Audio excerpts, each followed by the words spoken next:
What happened to you covered in blood? My high school freshman daughter Becky, who was supposed to have gone to my husband's family home with him, returned home bleeding from her forehead, so I screamed in shock. After hastily treating her wounds, I immediately contacted my husband, Ryan, and when he answered the phone, I couldn't help but yell at him. Ryan, where are you? I told you I'm on a business trip, didn't I? I was stunned by his unexpected reply. After all, I had seen him off with Becky 5 days earlier, heading to his family home. Before me stood my daughter, seriously injured. Seeing my confusion, Becky told me a shocking truth. My name is Kathy Hampson, a 40-year-old part-time housewife. My husband Ryan, the same age as me, is a salesman who visits various schools to sell high school teaching materials. He always says, "Trust is important." It looks so cool being diligent and proper. Becky became a high school freshman this spring. Once a clingy child who couldn't leave my side, she's now so responsible that she cooks dinner while waiting for me to return from my part-time job. Life was peaceful with my husband and daughter, but 5 years ago my mother became bedridden due to an internal illness. Since then, I've been busy juggling caregiving and my part-time job. I couldn't even manage to visit my in-laws, only managing to greet them during the Christmas holidays. During such times, Ryan would say jokingly, "Don't overdo it. Aren't you lucky to have an understanding husband?" and would go to visit his family home alone, laughing. I felt terrible but grateful as I was overwhelmed with caring for my mother. 3 years ago, however, my mother-in-law passed away suddenly in an accident. My father-in-law, who was very close to her, became deeply depressed, and Ryan's visits to his family home became more frequent. Moreover, Ryan said things like, "I want to take Dad on a trip to cheer him up," and "I want to treat him to some delicious meal." With each visit, the expenses increased. $300, $500. But I couldn't complain about money as I hadn't been able to visit my in-laws myself. One day, Ryan mentioned the cost of his next visit. "I need $1,000 for my next trip home." What? I doubted if such a large sum was really necessary for visiting back home, but he never explained the details of the expenses. It must be necessary. I should think of it as a way of showing how thankful I am to my father-in-law. I convinced myself of this. However, due to the sudden expense, I had no choice but to temporarily withdraw money from the savings account I had set aside for Becky's school fees. I'll have to skip going to the beauty salon for a while and make sure not to dip into Becky's money again. I began to save diligently, gradually returning money to Becky's account. As Becky's exams finally ended and things settled down, my father-in-law said, "I want to see my granddaughter again." "All right, I'll take Becky and Dad to eat seafood as a reward for their hard work." Really? Yay! Seeing Becky's beaming smile, I stroked her head, saying, "Thank you for always being so patient." She never complained, even though she always had to endure and even helped with caring for my mother. I was filled with gratitude. Then, on the morning of their departure to visit my father-in-law, Becky said, "I'll buy some souvenirs and come back." I replied, "Have fun." We were all smiling. Little did we know what was about to happen. 5 days after Ryan and Becky left for my in-laws around noon, I was preparing lunch in the kitchen when I heard the front door rattle open. "Who is it, entering without ringing the doorbell?" I was startled and headed to the entrance, shouting, "Yes," only to find Becky standing there bleeding from her forehead. What on earth happened? I screamed, almost in a shriek, and looking around for Ryan, but he was nowhere to be seen. Trembling, I brought Becky inside and immediately called Ryan. "Ryan, where are you?" "I'm at work. Didn't I tell you that I left for a business trip the day after taking Becky to my parents' home?" I was utterly confused, having heard nothing of this work. I had no idea about that, and more importantly, Becky has come home seriously injured. "She probably just fell. Don't take it too seriously. Girls her age tend to exaggerate. Bye." Ryan hung up quickly after saying just that. I couldn't possibly accept such a nonsensical story. While tending to Becky, I asked her, "Why are you injured? And did Dad leave for work?" Becky, her face pale, kept her trembling lips sealed for a while, but then she whispered, "Dad, he pushed me." Shocked, I gently rubbed Becky's back as I listened to her story. An unbelievable truth was exposed. Ryan had been keeping secrets from us, and he had injured Becky when she discovered them. And that's not all.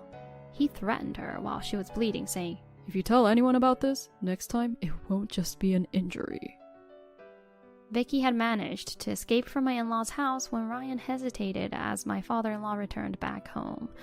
Fortunately, she had some money with her and was able to take the bus back home, but how anxious she must have been hiding her injury all the way here. I will never forgive anyone who hurts my sweet Becky. Angry not only at Ryan for abusing Becky, but also at the secrets he had kept, I vowed for revenge. After hearing everything from Becky, I was about to call my father-in-law when I was shocked to see numerous missed calls from him on my phone. "Oh, I'm sorry. I didn't notice the phone while I was cooking." "No, it's fine. More importantly, I heard Becky had to rush back due to some urgent matter. Did she arrive safely at your place? That's what I've been worried about and why I called so many times." Hearing my father-in-law's words left me speechless. My husband, Ryan, had fabricated such a lie to cover up the fact that our daughter, who he had injured, had fled back to our home. I then spilled everything to my father-in-law, who was oblivious to it all. "Becky is fine. I'm taking her to the hospital, but I can't forgive Ryan. Can you keep him at your house a bit longer? I want to give him a piece of my mind." My father-in-law immediately agreed, promising his cooperation. He said he would cunningly persuade Ryan to stay at their home for a while longer. In the meantime, I ran around making preparations for a confrontation with my husband. 5 days later, after completing the investigation into Ryan's secrets, I was on my way to my in-laws' house. Just as I was about to ring the doorbell, I saw Becky running up to me, out of breath. "Mom, wait for me." "Didn't I tell you to wait at home?" "I can't just sit around. I have to confront him about what he did to me." I had planned to go into my in-laws' house alone, not wanting Becky to witness the argument between my husband and I. But it seemed Becky didn't want to just stay put. "I think I have a right to speak up too." Becky was unyielding. Reluctantly, I accepted her anger and decided to fight this together. We were greeted by my father-in-law, who was already aware of the plan. Entering the living room, we found Ryan, who appeared to have just woken up, lounging in his pajamas and watching TV. "Oh, weren't you supposed to be on a business trip?" Ryan, startled by my sudden voice, jumped up. He started making lame excuses about how he was supposed to go, but then didn't need to. Well, that doesn't matter now. What I want to know about is Becky's injury. "Oh, that. Clumsy her. Seems like she fell down the stairs and hit her forehead." I was about to yell at my husband for feigning ignorance, but my father-in-law spoke first. "Enough. I know that Becky's injury is your fault." Becky also chimed in. "Yeah, that's right." And I glared at Ryan. Cornered, Ryan started to look nervous, but then suddenly seemed to have an idea and argued back.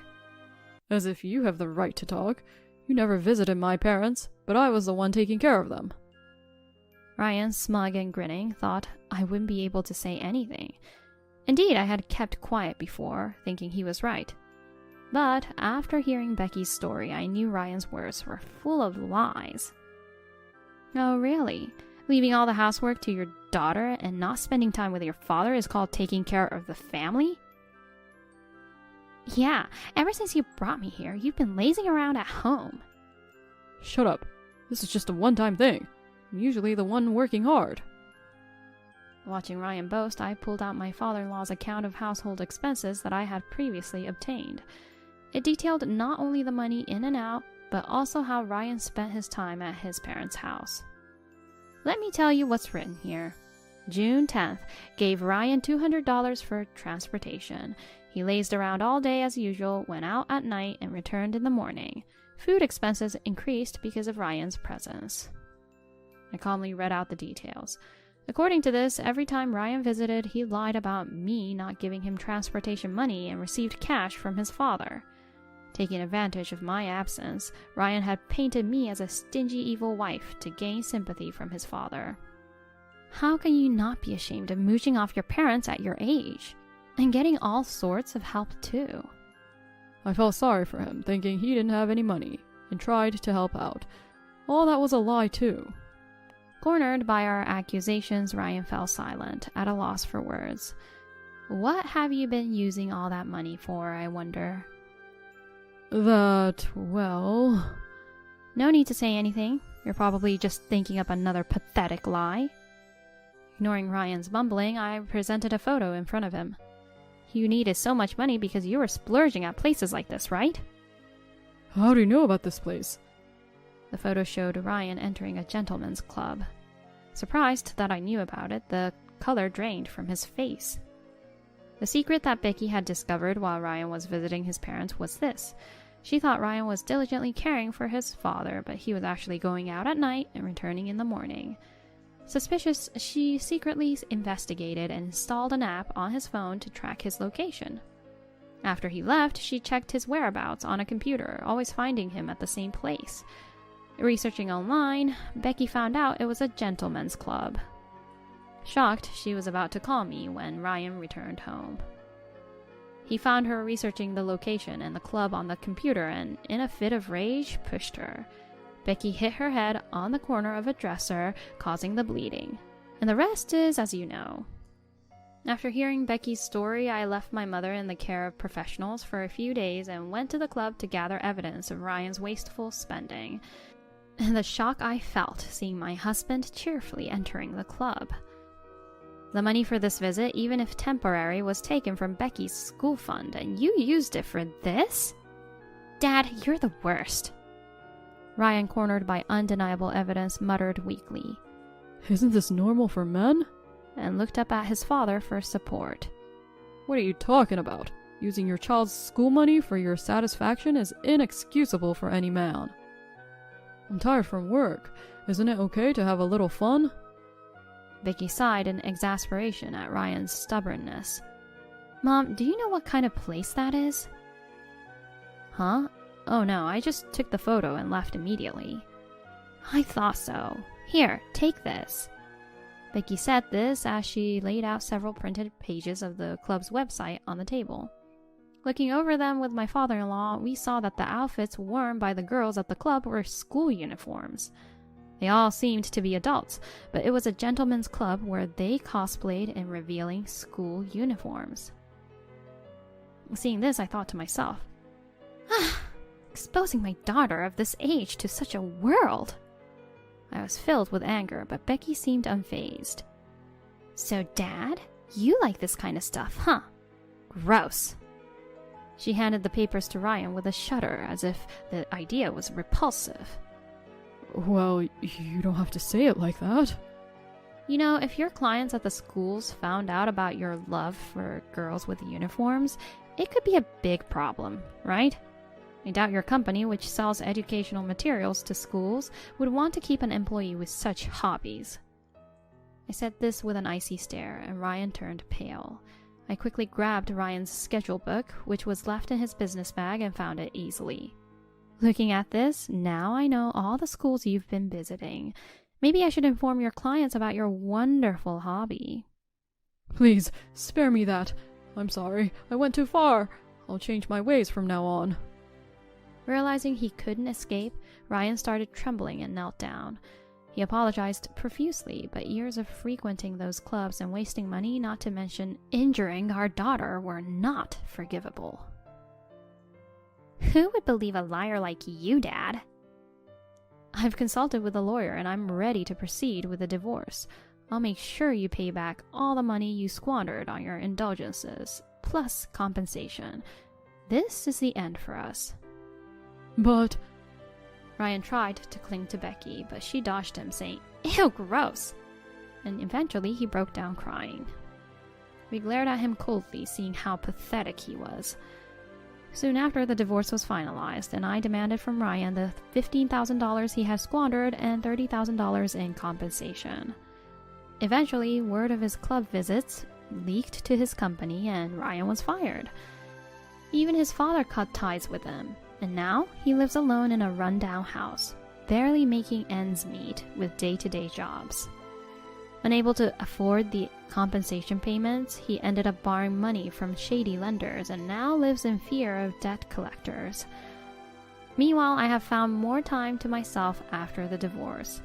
With Becky's help, my mother's health improved significantly and she no longer needs care. Now, the three of us women are enjoying a happy and harmonious life together. My name's Isabella and I'm 35 years old. I work as a dietitian in a nursing home. It's my job to create menus that allow residents to enjoy their meals while getting balanced nutrition. Thinking of menus that cater to each individual's needs is quite a challenge. But when residents show their happiness by saying the food is delicious, all my fatigue vanishes. I find my job very fulfilling and rewarding. 10 years ago, I married Kyle, who is 2 years older than me. We met at our part-time job during our university days. That part-time job was at an Italian restaurant. Both Kyle and I were good at cooking, so we had a lot in common. Gradually, we started seeing each other outside of work, and before we knew it, we were a couple. When I had just started my job and was getting used to it, Kyle proposed to me. We have been together for 15 years since I was 20 years old. Although it's been a long time, we have managed to live peacefully without major fights. By the way, we don't have children. We decided together that we wanted to complete our lives just as a couple. At one point, there was happy news from Kyle's brother. I can finally open my own restaurant. Kyle's 40-year-old brother had quit his office job to become a chef and had been training in restaurants for a long time. He had divorced due to his ex-wife's infidelity. When he was at rock bottom, struggling in his work, he came across a certain restaurant. The food there seemed to have touched his heart as he was feeling down, and he decided to become a chef. Kyle's brother fell in love with the restaurant's flavors and trained hard. His efforts were recognized, and he was given the opportunity to split off from his mentor, the restaurant owner. That's great! Your hard work has paid off! Congratulations! Kyle's brother had a happy yet somewhat shy expression. The master was so strict, I can hardly believe it's real, but I'm truly happy. We offered heartfelt congratulations to Kyle's brother, who had achieved his dream. We should celebrate big time. How about a family-only meal before the opening? I'd appreciate it if you could taste my cooking and give me feedback. That sounds great. Then let's have dinner here 1 week before the opening. I'll contact Mom. I felt a bit uneasy at Kyle's brother's words. It was obvious that the mother-in-law would come since it was a family dinner. However, I had a hard time getting along with this mother-in-law. My first impression of her was that she seemed strong-willed. She was physically robust, quite different from her slender son. Despite her tough exterior, which seemed like it could withstand any hardship, she had gone through a lot of difficulties in her younger days. She had been harassed by her mother-in-law when she married into the family. When Kyle and I went to greet her for our marriage, she shared the story. Back then, all I could do was endure it. I realized then how hard she had worked to raise her 2 children despite such circumstances. Kyle and I had initially planned to live with her.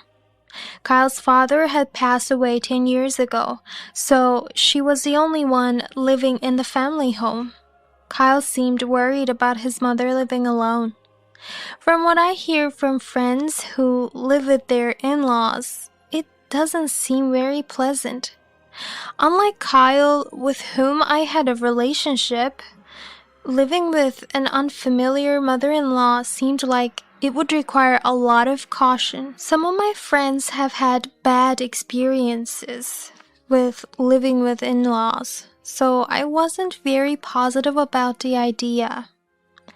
However, I believed my mother-in-law, who had suffered from harassment herself, would surely not do the same to me. Besides, living alone in a large house must be lonely, so I was open to the idea of living together.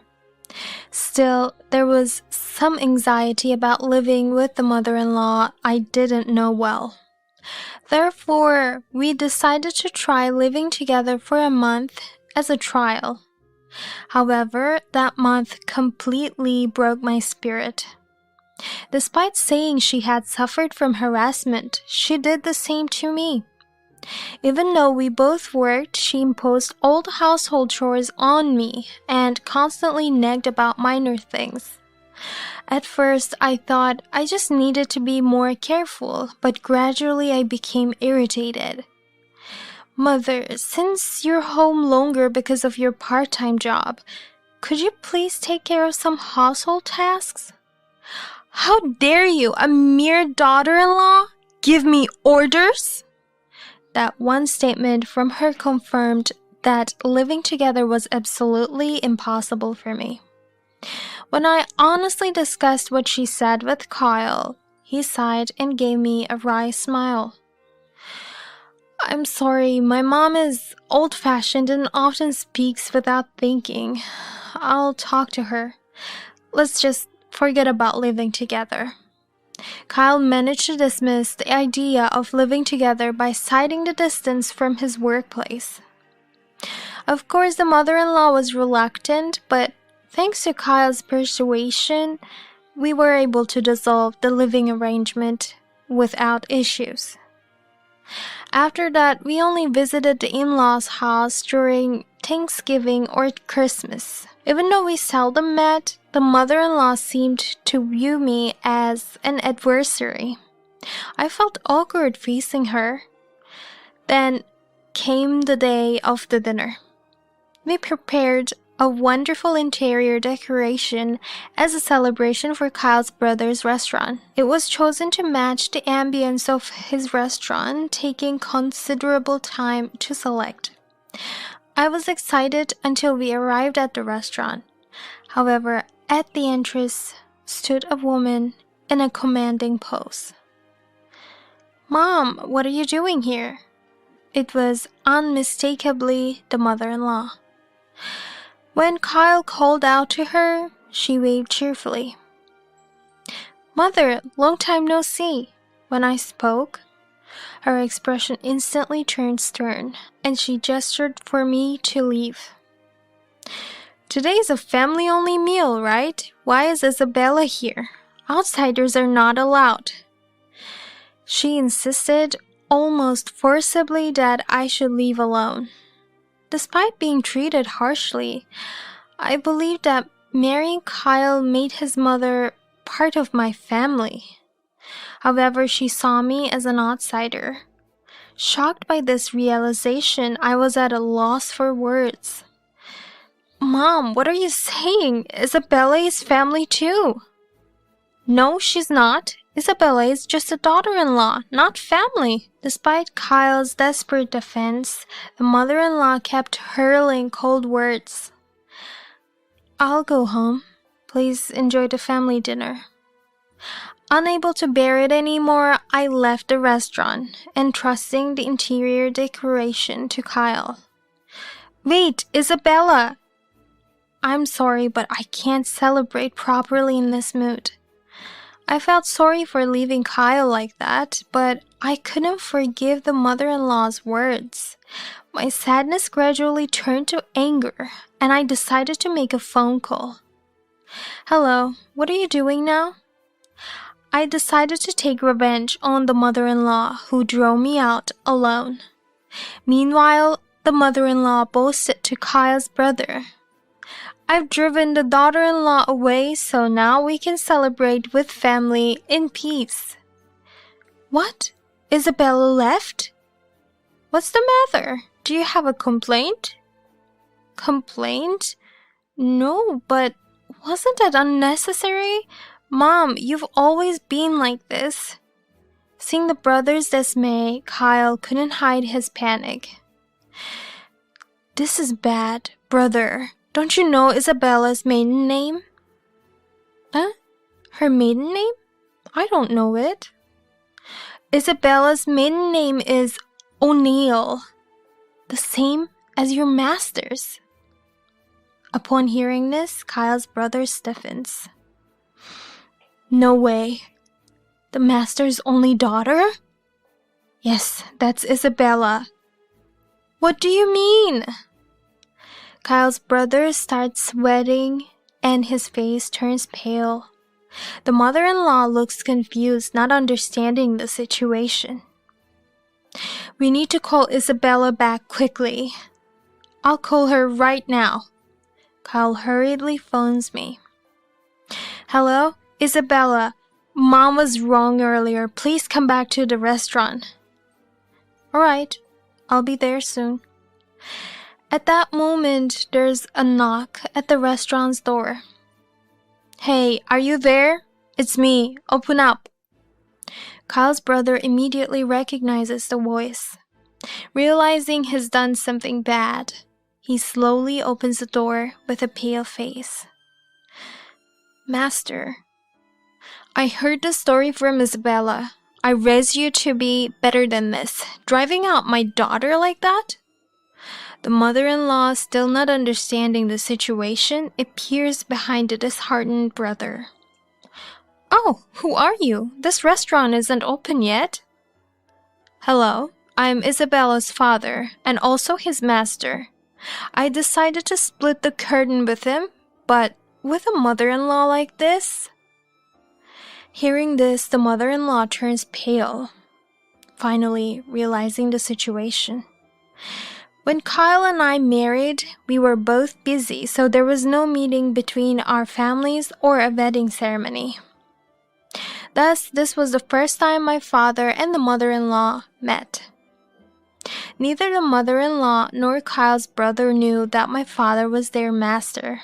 Master, I'm so sorry for my mother's extremely rude behavior towards Isabella. It was your mother who drove out my daughter, wasn't it? You shouldn't be the one apologizing. Hearing this, the mother-in-law opens her eyes wide and retorts, What? I'm the only bad guy here? Despite clearly being in the wrong, she refuses to admit it. It seems her pride won't allow her to accept that her actions are being criticized. I said it was a family meal. It's strange for a disappointing daughter-in-law who didn't even have a wedding ceremony to come. It's always been decided that daughters-in-law shouldn't be overbearing. The mother-in-law starts complaining, imposing her idea of what a daughter-in-law should be. You know, the past is the past. This is now. Don't you think it's strange to impose old ideas like that? It's not strange. My thoughts are correct. No matter what the father says, the mother-in-law keeps complaining. Tired of the exchange, the father mutters, Maybe I should call off the curtain splitting. What? No! The restaurant run by my father is a well-established local favorite. Training there and getting a curtain split would mean gaining fame for his own restaurant. More importantly, Kyle's brother's efforts were behind the decision to split the curtain. If that's taken back, all his efforts would be in vain. I'm so sorry for my mother's rudeness. Kyle's brother looks close to tears. But being able to open a restaurant with a curtain split from the master was my dream come true. Please forgive us. My father glanced at the mother-in-law. Then, mother-in-law, please do not come to this restaurant ever again. Bad customers lower the quality of the establishment. What did you say? Or perhaps come back when you've learned some manners. The mother-in-law, fueled by anger, clenched her fists and raised her voice. Kyle's brother stepped in to calm her down. "Sorry, Mom, but this restaurant is really important to me. We can't have incidents like this with other customers. If you're going to behave like this, please don't come to the restaurant." Rejected by her own son, the mother-in-law stood in shock, her eyes wide open. "I'll take Mom home. Master, Isabella, please enjoy my brother's cooking." Kyle led the dazed his mother out of the restaurant. Despite the awkward atmosphere, Kyle's brother meticulously prepared the meal. Effort put into the dish was evident. Father tasted it and smiled in satisfaction. "Delicious. It's not just a copy of my cooking. There's a proper twist to it. It will surely be loved by the customers." Kyle's brother was pleased to hear these words. After dropping off the mother-in-law, Kyle returned and they all enjoyed the meal together. A few days later, an incident occurred. "What is this?" There were numerous negative reviews posted on a review website about my father's restaurant. The content was all false accusations. "Half of the ingredients in this restaurant are rotten. The owner is buried in debt and constantly gambling. The daughter is unemployed and keeps moving between men's homes." Not only were there false complaints about the restaurant, but also about my father and me. Wanting to protect my father's restaurant's reputation, my father and I immediately consulted a lawyer. We also requested the disclosure of the reviewer's identity. Given the severity of the content, the lawyer acted quickly. After a while, we identified the person who posted the reviews. It was all the work of one person. Learning that it wasn't multiple people who had written the reviews, I felt relieved for the moment. However, when I looked at the information about the poster, I was very disappointed. As I thought, it was the mother-in-law. Given the timing and the content about my father and me, I had suspected as much, but seeing her name in the information was still disappointing. She must have thought she was getting revenge, but this is something you shouldn't do. We sighed at the mother-in-law's thoughtless actions.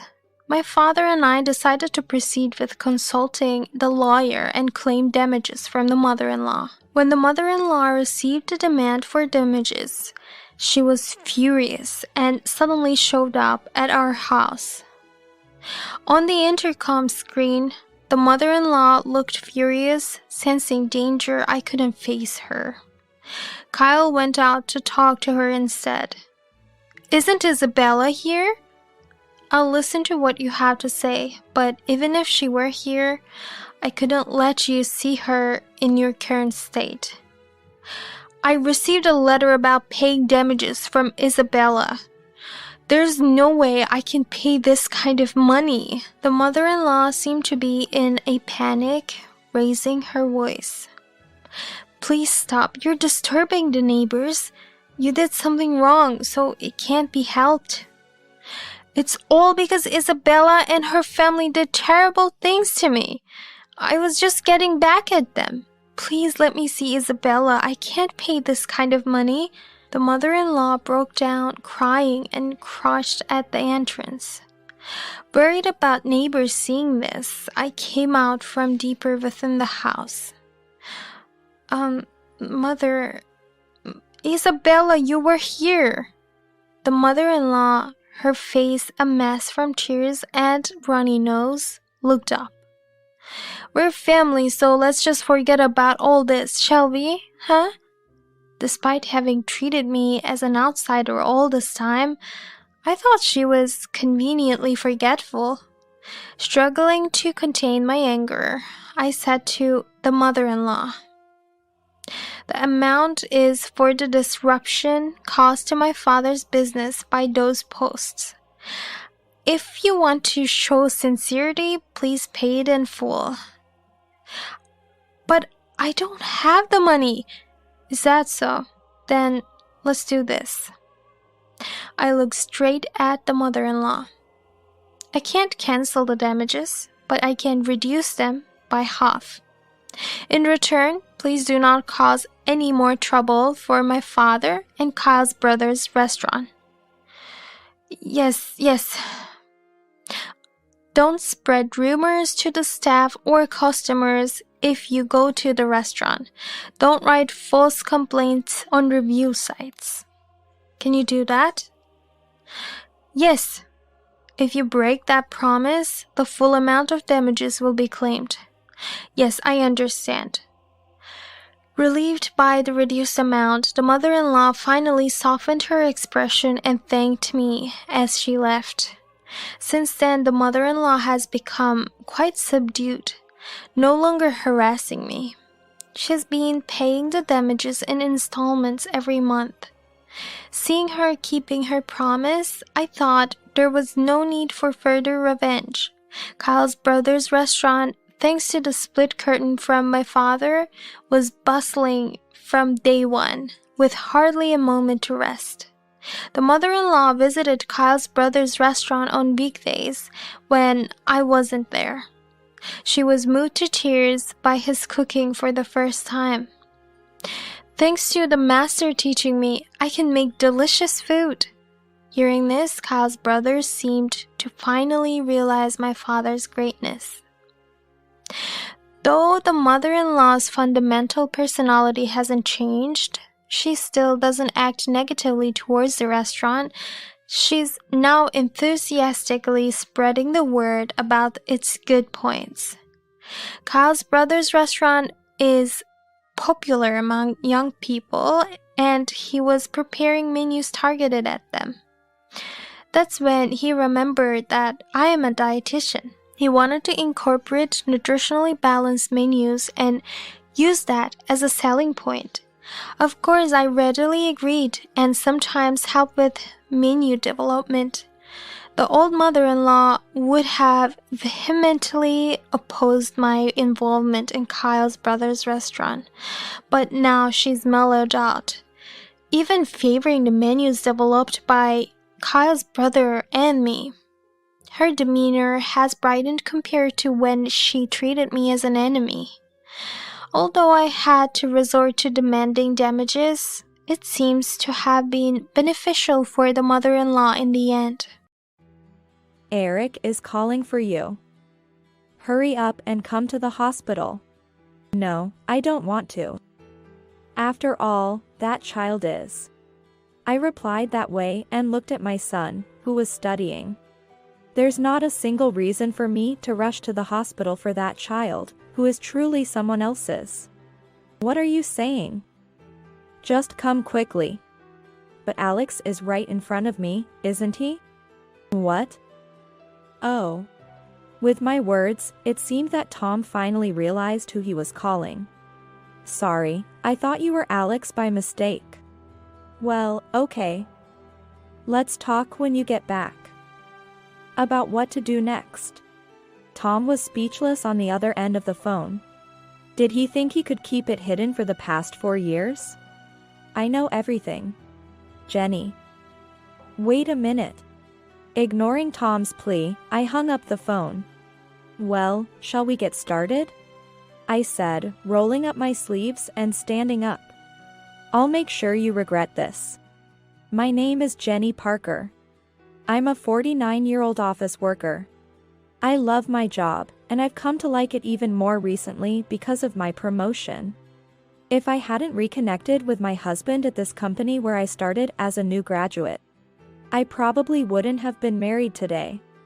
My husband, Tom, was a senior in college. Though we didn't really interact much.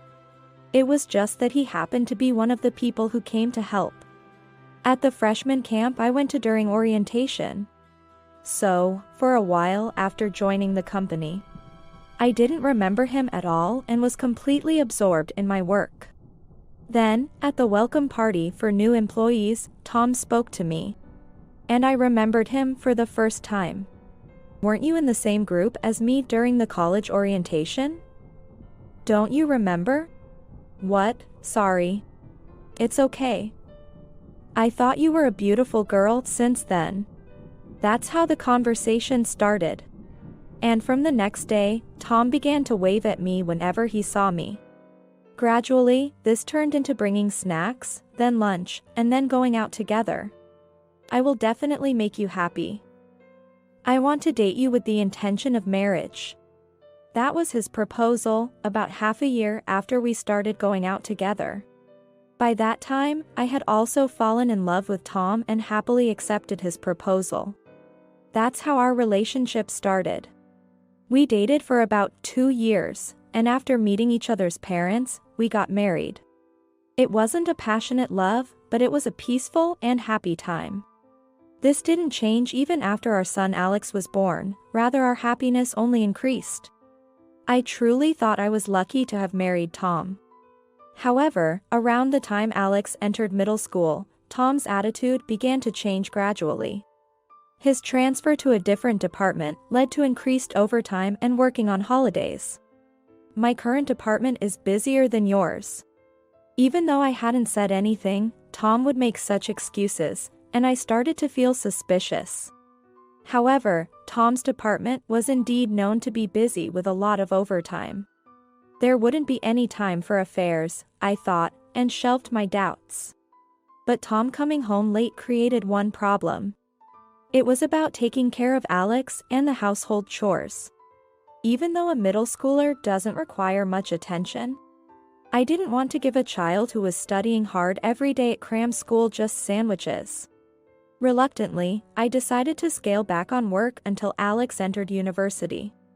However, when I discussed it with my boss, I was told that it was difficult to scale back due to a shortage of manpower.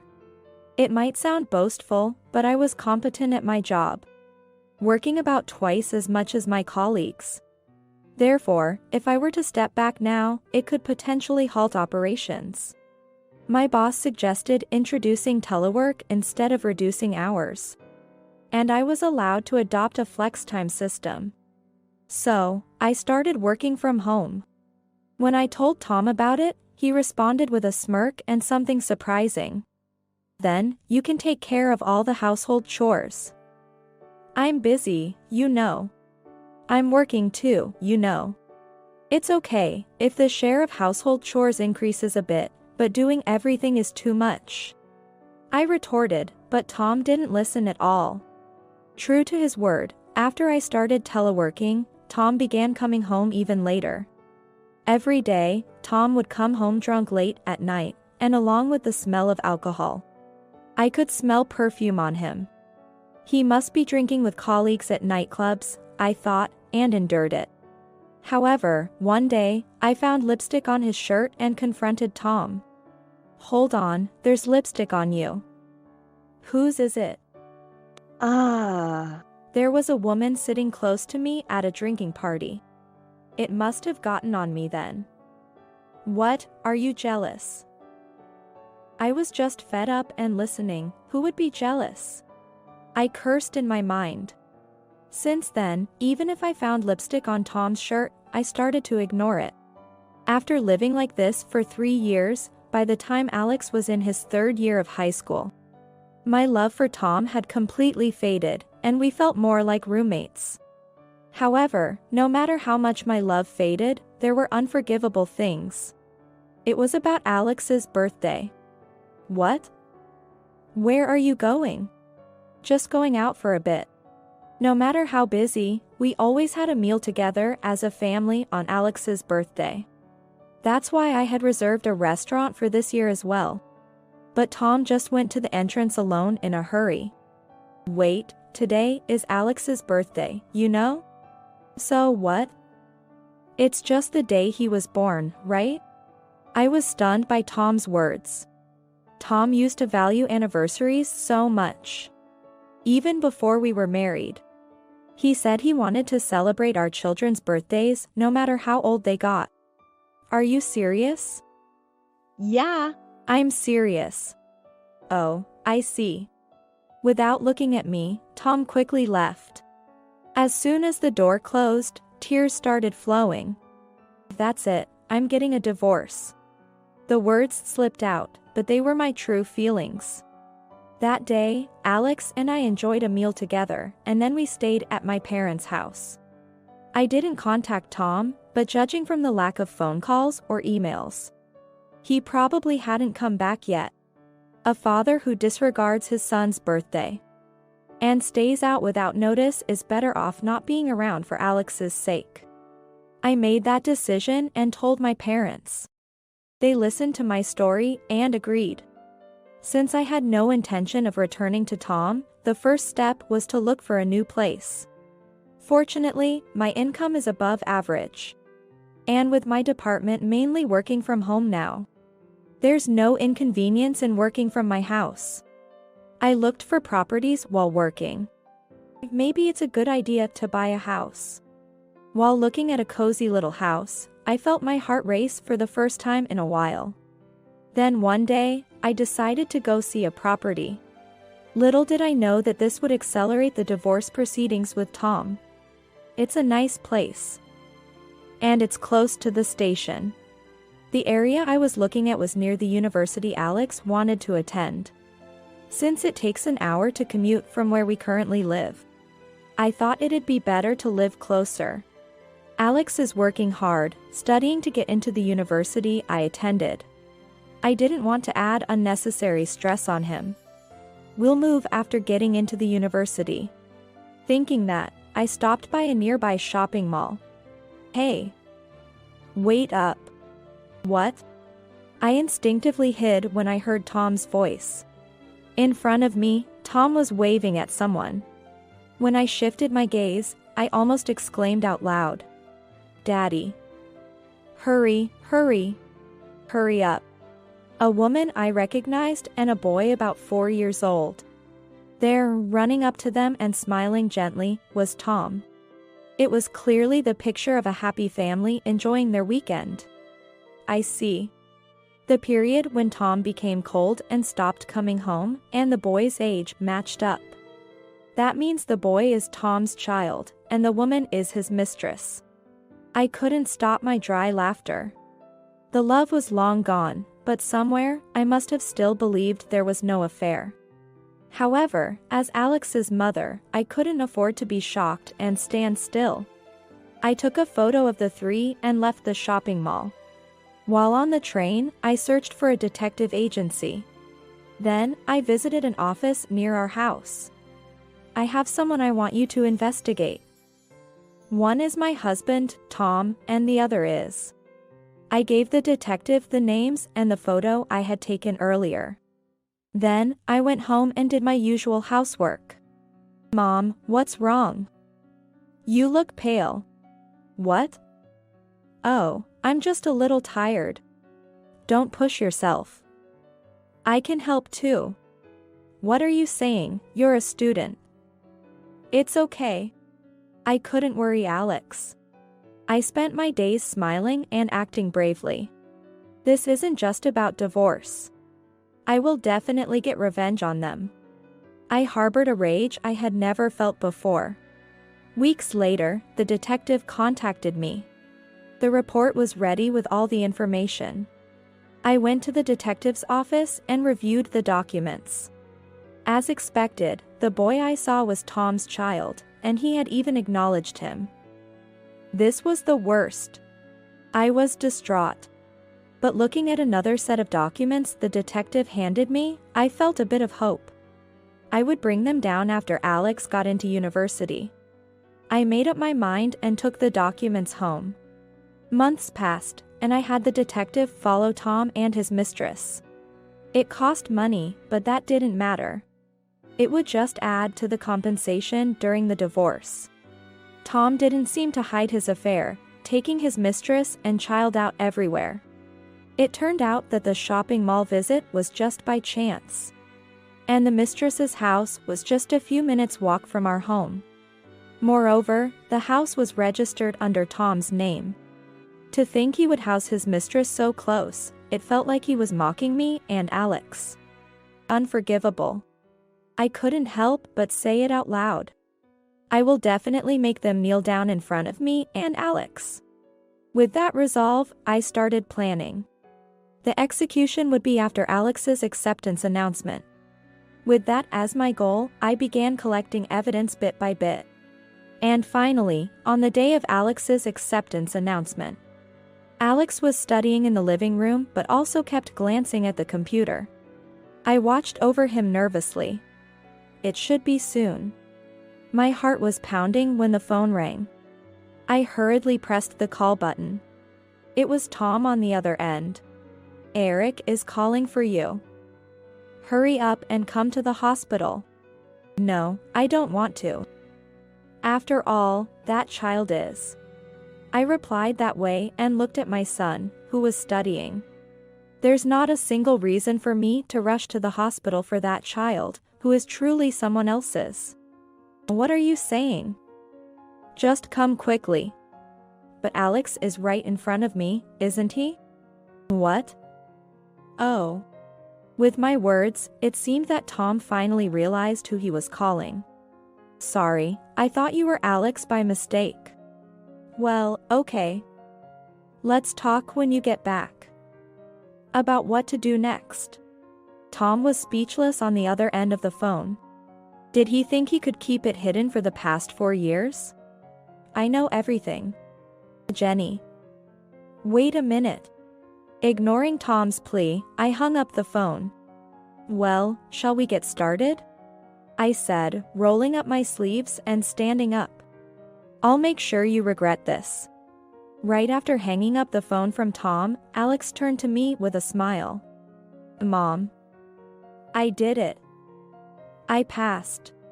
"Really? That's amazing. Good for you." Alex and I celebrated together.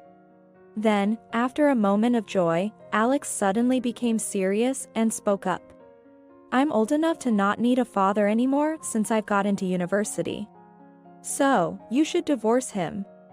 "Alex, you knew." "Yeah, I knew." I was shocked by Alex's words. Apparently, he had seen Tom and his mistress walking affectionately with a baby when coming back from school. At first, he thought they were just acquaintances, but after seeing them multiple times, he realized it was an affair. I kept quiet because I thought you'd be shocked. "Alex. Thank you. I'm okay." I always thought of Alex as my cute little boy, but he had grown up admirably. I felt happy and a bit ashamed as a parent. At that moment, we heard the front door open. Tom had come back. "I'm home." Tom entered the living room, visibly nervous, as Alex and I looked at him coldly. Tom's face turned pale at the entrance of the living room. Still, trying to act normal, Tom forced a smile and started talking to Alex. "So, have you been studying properly? Which university are you going to?" It seemed Tom had forgotten that Alex was already in his senior year of high school. Alex's gaze turned even colder. Noticing this, Tom suddenly got angry. "What's with that look towards your father? Who do you think is providing for you?" "Just Mom, actually." "Well, I contribute too." The scene was a flustered father and a calmly responding son. Clearly, Alex had the upper hand. Alex sighed and pointed to the computer. Today was the university acceptance announcement. "Oh, you're at that age already. How did it go?" "Why should I tell you?" "What?" Tom was taken aback by Alex's words, staring at him open-mouthed. "Besides, why are you back?" "I'm going out to eat with Mom." "You should go to your mistress and their kid." "You knew." Tom seemed to have never thought he would get caught despite living so close. He just stood there, staring at Alex. Alex looked at him with disdain. "Someone who doesn't cherish my mom isn't a father. From now on, I'll protect Mom, so you better just get a clean divorce." "Alex." Tom, clearly advised to divorce by Alex, looked at me pleadingly. But there's no way I would help Tom. That's right. If you're only going to contribute to the college fees, there's absolutely no reason for us to stay married. Jenny too. Tom burst into tears like a tragic heroine. There's definitely no more unrelatable heroine than him. I thought this as I coldly looked down at Tom, who was kneeling and crying. Mom, I want Italian. Oh, that sounds nice. However, as we started discussing it, Tom suddenly lit up. I know a great Italian place. Let's go there to celebrate and make up. I couldn't understand why I would need to make up with a man who cheated. Looking at Alex, he seemed to feel the same way. Didn't you hear? It's just going to be Mom and me. Exactly. Plus, I wouldn't want to go to the Italian place you took them to. Tom was surprised, thinking nothing was known.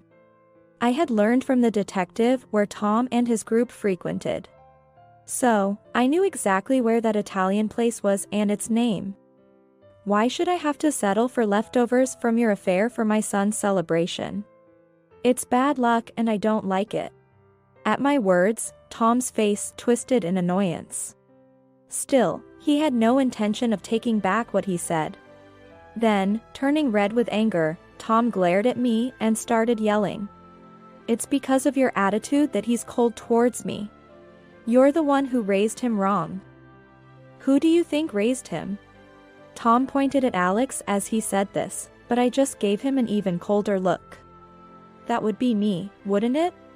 Well, maybe a little, but I did too. To be precise, I've been covering the middle school fees, tutoring fees, and living expenses since he entered middle school. In fact, Tom stopped contributing to living expenses around the time Alex entered middle school. He used to give money when asked several times, but then he stopped altogether. At first, I would greet him when we saw each other. But after several months of him not contributing, I stopped mentioning it altogether by the end of the year. If you want to talk about raising and contributing money, then please pay all the backdated living expenses and school fees you've missed. I don't have that kind of money.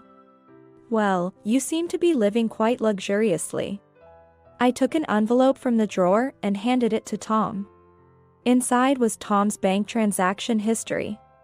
In fact, keeping the bank book updated was my responsibility since we got married. I didn't do it monthly, but I had been doing it quite frequently lately. Therefore, I was fully aware of Tom's financial movements. You've been spending a large part of your salary every month. And you have debts, don't you? I have no intention of bearing that burden. But spouses are supposed to help each other out, right? That's why we're getting a divorce. Adding, "What are you talking about?" drained the color from Tom's face. Alex and I escorted Tom out the door and locked it behind him.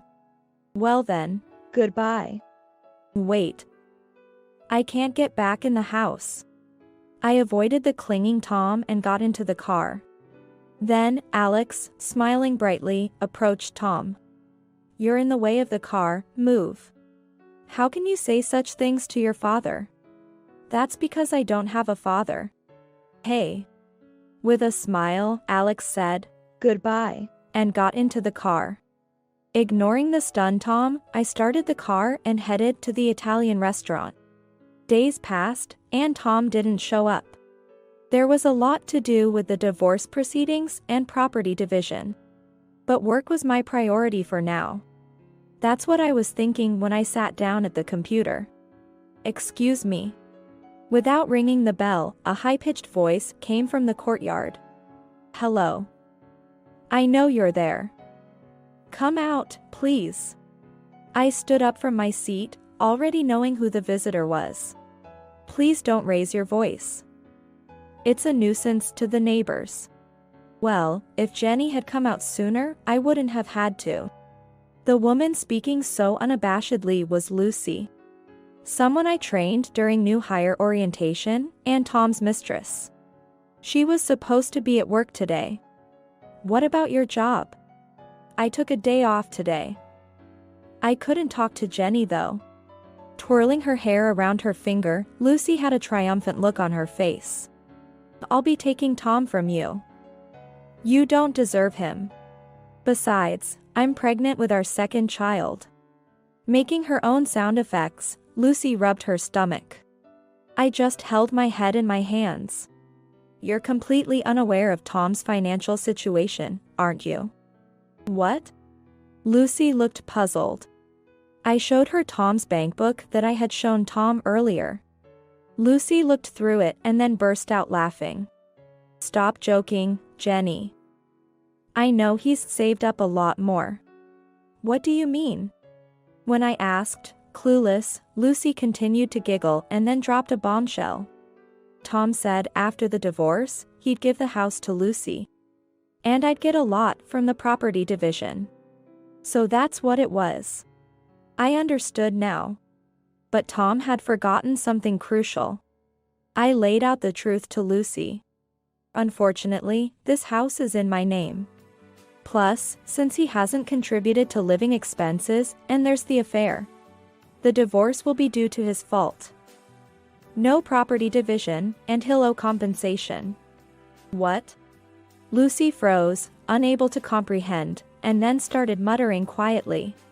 I explained further for clarity. This place was originally my family home that we renovated. So, Tom has no rights here. And with the compensation and the debt from your relationship, there won't be much left for Tom. That's a lie. A lie? Lucy exclaimed and then called someone. As soon as the person picked up, she began yelling into the phone. Hey. This isn't what we agreed on. You said everything would go to Lucy, right? What? Now. I'm at Jenny's. Sorry, can I talk to them for a second? Hey, wait a minute. Realizing the conversation was going nowhere, I snatched the phone from Lucy. It was Tom on the other end. I spoke into the phone with a cold voice. How much more trouble do you plan to cause? Jenny. This isn't what it looks like. That's enough. A second child, you say? You've been busy, haven't you? A second child. It seemed Tom was unaware of the pregnancy. He raised his voice in surprise, and then quickly said he would come over before hanging up. Lucy was thrilled to hear Tom was coming. Tom's coming. Great. He said we couldn't see each other for a while. Eric misses him too. I really want him to come back home. Where's Eric now? He's at daycare today. Lucy seemed puzzled why I would ask about the child, appearing a bit annoyed. I heard he fell from the balcony? It was just a fracture. You left a 4-year-old alone? Got a problem with that? Lucy answered me with a suspicious look. Then she cheerfully opened her mouth. Look. How long are you going to leave a pregnant woman outside? Please serve some tea in the living room. I complied with her brazen request. Just as I was making coffee, Tom entered the room. Lucy. Tom. I'm in the middle of negotiations here. I'll make sure to get the house, so wait for me. That's supposed to be my. You're late, Tom. While occasionally glancing at me, Lucy leaned on Tom and wrapped her arms around him. She might be trying to show off, but I wasn't envious at all. I'm sorry, but I won't be giving up the house. But if I move out, this house will be too big for you, right? In what world does someone hand over their house, which is in their name and essentially their family home, to their husband and his mistress? At my words, Tom looked visibly uncomfortable. Lucy quickly interjected. With Eric, me, Tom, and the baby, our current house is too small. It's just you and your son at your place, right? Please give it to us. She was pushy during training, but this was on another level. Frustrated, I laid out several photos in front of them. Seeing them, Lucy's face turned pale. Were you following me? Of course. You're my husband's mistress, after all. But these photos. Lucy frantically tried to gather the photos, but it was too late. Tom held one and confronted Lucy with a red face. What is this? That's just a friend. You go arm in arm with a male friend to the maternity clinic. Well, the photo showed Lucy smiling as she walked arm in arm with a young man out of a maternity clinic. They looked like a couple or spouses, which couldn't be explained away as just friends. I decided to kindly inform them. That man is a bartender, and you're a client, right? How did you know? And you've been seen entering a hotel together several times. So, that second child is? Before I could finish, Tom stood up. I turned my gaze to Tom. You've been that easy. Is Eric even my child? It's over. I'll divorce you. What do you mean? What about the money? It's not my child. I won't give you anything. As they started arguing, I smiled at them. Then, for some reason, Tom gave me a sickly smile. This was all a mistake. Since it's not my child, it's over between us. So, we can start over, right? Huh. What do you mean? Shut up. Get out. As Tom selfishly demanded, Lucy resisted, her face turning red. Amidst this, I spoke up calmly. Impossible. I never want to see your face again. Don't say that. I physically can't. Just looking at you makes me sick. Tom froze, shocked by my words. Then, I turned to my computer, which was still on the table, and smiled at them. Here are people willing to testify about your affair. Mom. Lucy also exclaimed, Mom, at the same time. In fact, I had already been on the phone with them, discussing what to do next. Lucy had barged in while I was planning to work and talk. Why is Mom? I've heard everything. Despite having someone like Jenny Parker, you. It's disgraceful. Do not cross our threshold ever again.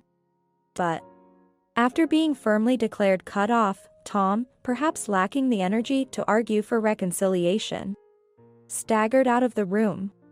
Mom? There's a little reason for this. I did not raise someone to destroy another's family. You're going to your uncle's from tomorrow. What? No. Lucy's uncle's house is a dairy farm where there is no rest.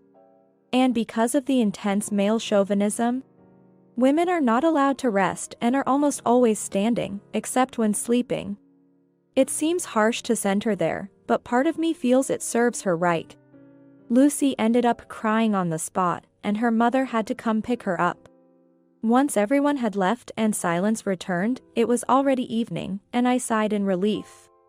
Thanks to flex time, I can still make up for it, but I'm prepared for a late night at work. I'm home. Welcome back.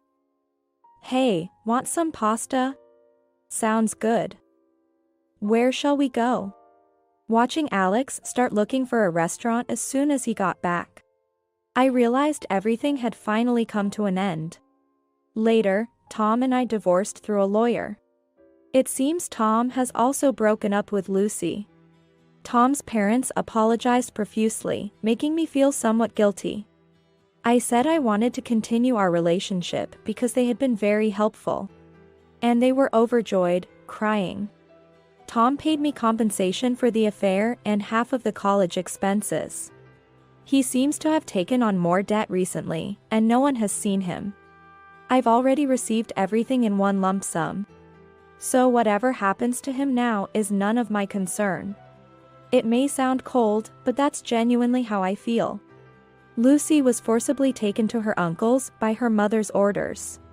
She's woken up before dawn every day to help with work. It seems her uncle is keeping an eye on the compensation being paid monthly. By the way, I resigned from the company soon after. It seemed she wasn't very good at her job, and many were happy to see her go. For me, the decrease in errors in the documents coming from Tom's department has seemingly improved work efficiency. Her children are being raised by her parents, and apparently, both are that bartender's children. The older child's injury wasn't too bad, and a month after getting hurt, he was out of his cast and running around. Hearing that was a relief. Tom was essentially a cash cow, and I heard he was quickly abandoned once the money was gone. Alex successfully entered his first choice university. He's studying late every day with orientation and classes. He's planning to start a part-time job once he gets used to it to help support our family, which almost brought me to tears with his kindness. As for me, I'm still working hard. Recently, a project I proposed was approved, and as its leader, my days are busy but enjoyable. Also, a much younger man from the project's client side has been vigorously pursuing me, waiting for my divorce. I told him I have a college-aged son and am not ready to remarry yet. But he said he'd wait until I'm ready, and we've been dining out together recently. Spending time with him feels very comfortable, and we share similar tastes in food. I can't deny that my heart is a bit shaken. Alex even said it might be good to consider remarrying him. So I'm thinking about it more seriously these days. Mom, we're going to be late. Oh no. We have to hurry. Today, Alex and I have a reservation at a restaurant. It's a gift from my mother-in-law to celebrate his admission. Mom, I'm looking forward to it. Me too. We laughed and got into the car. I hope this happiness lasts a long time. With that thought, I started the car and headed to the restaurant.